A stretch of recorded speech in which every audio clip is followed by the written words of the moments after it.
So, hello and welcome. Peace be upon you. Sorry, I always get in the wrong order. Hello, peace be upon you.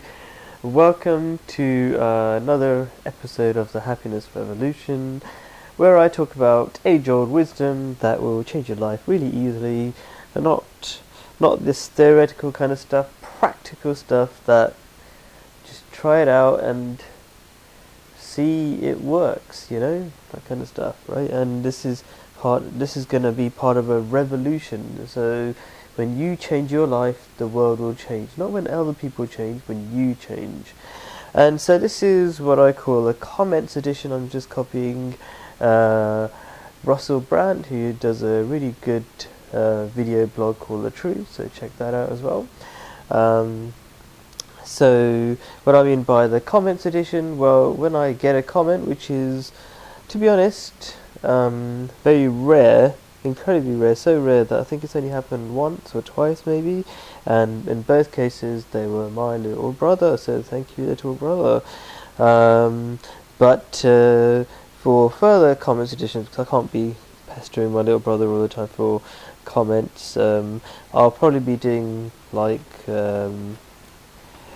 I'll be copying video titles or talk ideas from other people like Russell.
But still seems right and appropriate for the greater good.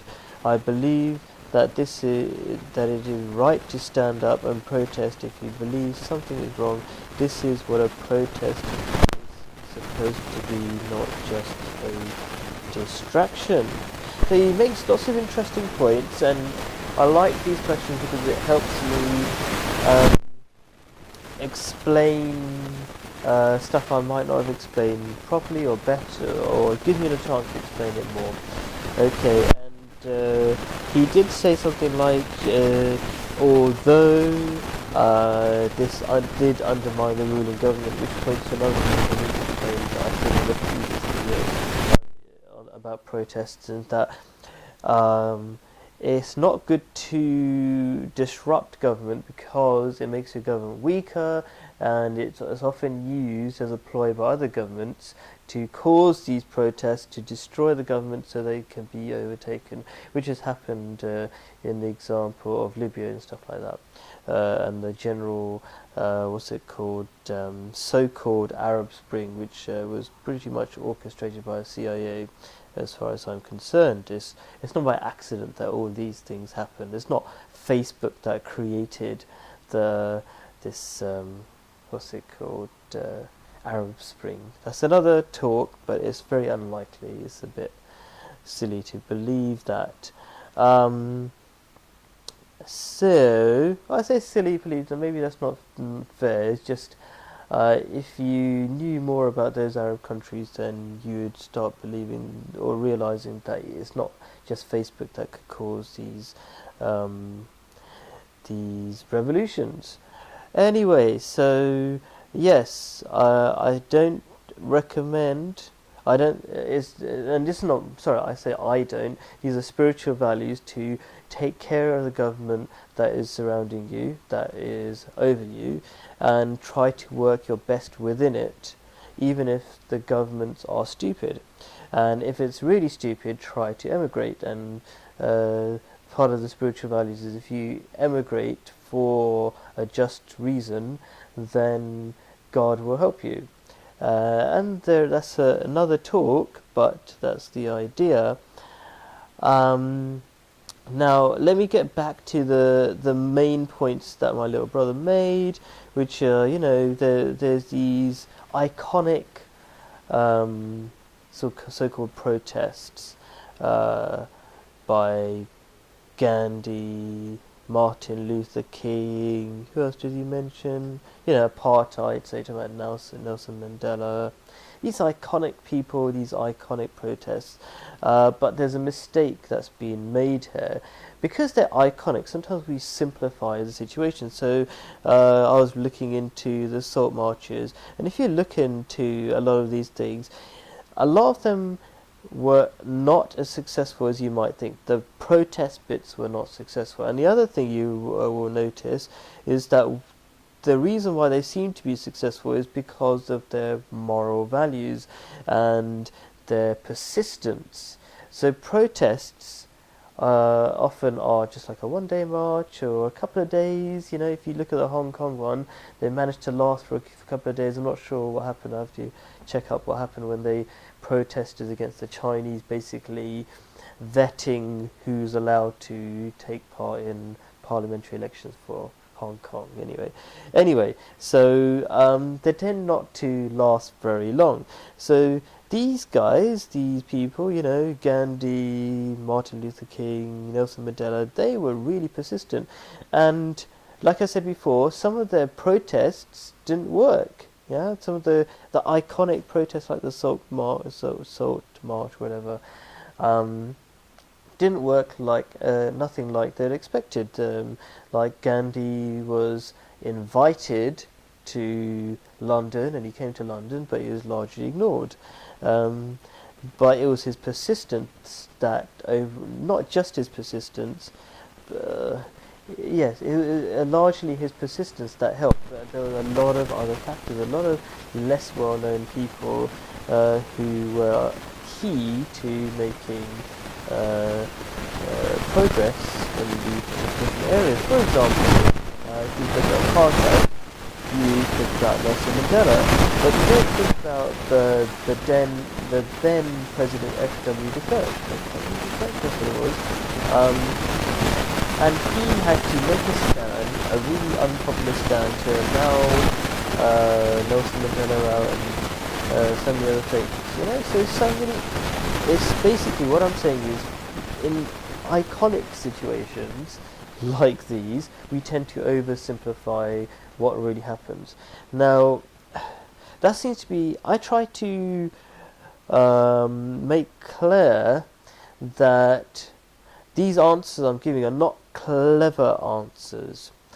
Wisdom, the way it tends to work, is they tend to be against the normal grain of thinking. Like, I'm going to protest, I am really angry, I'm going to stand up and be annoyed.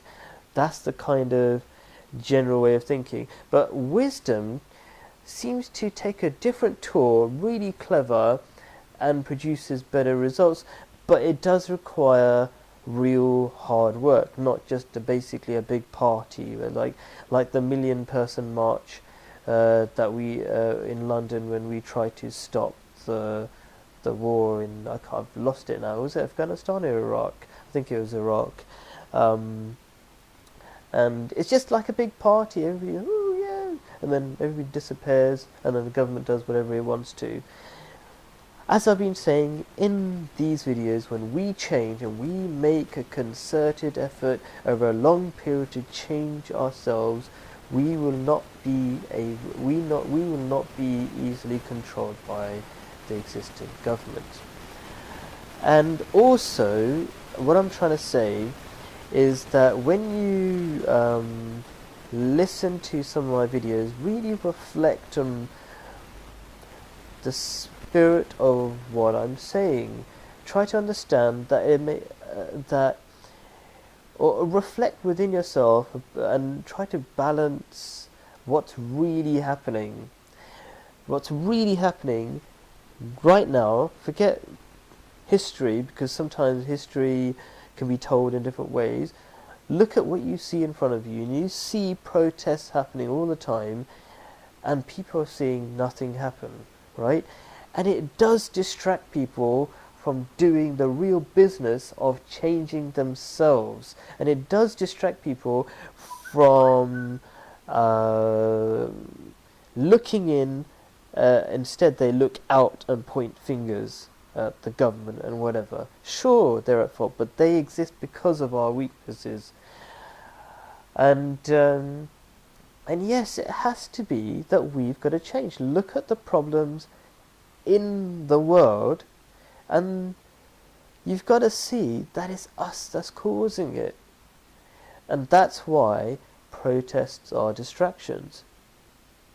I do, to end with, I do want to give short answers to lots of questions. So please, even though I said I'm going to be taking questions from other people, I do hope for questions from people on the internet.